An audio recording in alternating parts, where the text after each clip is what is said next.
법인과 개인을 불문하고 소득이 있는 곳에는 납세의 의무가 있는데요. 하지만 세법을 위반해 부정한 방법으로 세금의 일부 또는 전부를 내지 않는 경우를 세법에서는 탈세라고 하죠.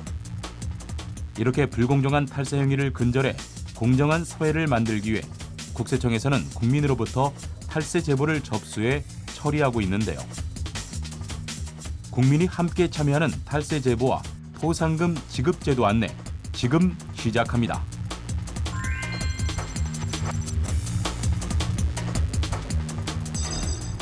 특정 개인이나 법인의 탈세 사실을 뒷받침할 수 있는 구체적인 내용과 증빙을 탈세자의 인적 사항과 함께 서면, 인터넷, 전화 등의 방법으로 세무관서에 제공하는 것을 탈세 제보라고 하는데요. 그렇다면 탈세 제보는 어떻게 하고 포상금 지급 요건은 어떻게 되는지 지금부터 알아보시죠. 먼저 탈세 제보 접수는 국세청 홈택스에서 가능하며 이때 접수는 실명 또는 탈세 제보 대상에 따라 예외적으로 익명 접수를 할 수 있는데요. 이 밖에도 국세청 또는 전국지방국세청과 세무서의 방문 또는 우편으로 서면 접수할 수 있고 국번 없이 126번을 이용해서도 접수할 수 있습니다. 이렇게 접수된 탈세 제보는 지방국세청장 또는 세무서장 등 최종 처리 관서장이 처리하고 그 결과를 제보자에게 회신하고 있는데요. 다만 포상금은 제보자가 탈루세액을 산정하는데 중요한 자료를 탈세 제보하는 경우 지급됩니다.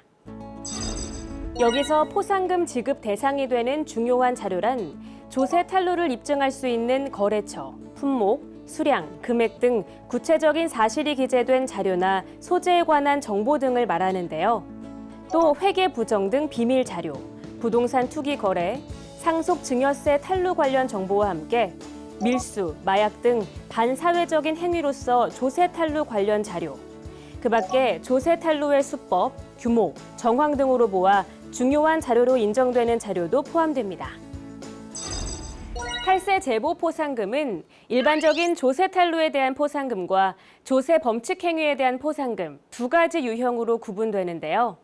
두 가지 유형의 공통점은 제보자가 과세관청에 중요한 자료를 제공해 그 제공된 자료에 의해 산출된 탈루세액 등이 5천만 원 이상이어야 한다는 것이며 차이점은 일반적인 조세 탈루에 대한 포상금인 경우 탈루세액 등이 5천만 원 이상 납부되고 불복 청구 절차가 종료되어야 하며 조세 범칙 행위에 대한 포상금의 경우 포탈세액 5천만 원 이상 법원의 형 확정이 있는 경우 지급된다는 것입니다. 다만 가명이나 제3자 명의로 자료를 제공한 경우, 공무원이 직무와 관련해 자료를 제공한 경우와 함께 무분별한 축축성 탈세 제보, 제보가 없더라도 충분히 알 수 있는 보도 내용 등의 자료, 자료 제출 당시에 조사 진행 중인 납세자의 자료 등을 제공한 경우는 포상금 지급 대상에서 제외됩니다. 이상의 요건이 모두 충족되면 탈루세액 등에 따라 지급률을 적용해 포상금이 지급되는데요.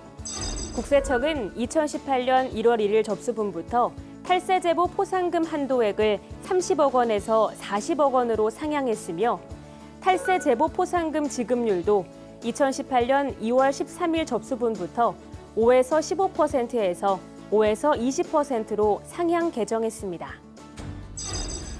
국세청은 제보자의 신원에 대해서는 철저하게 비밀을 보장하고 있는데요.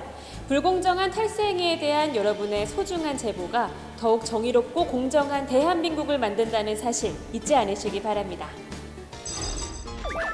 탈세 제보는 국세청 홈택스 또는 국세청과 지방국세청, 세무서를 비롯해 국번 없이 126번을 이용해서 접수 가능하며 다만 포상금은 제보자가 탈루세액을 산정하는 데 중요한 자료를 탈세 제보하는 경우 지급됩니다.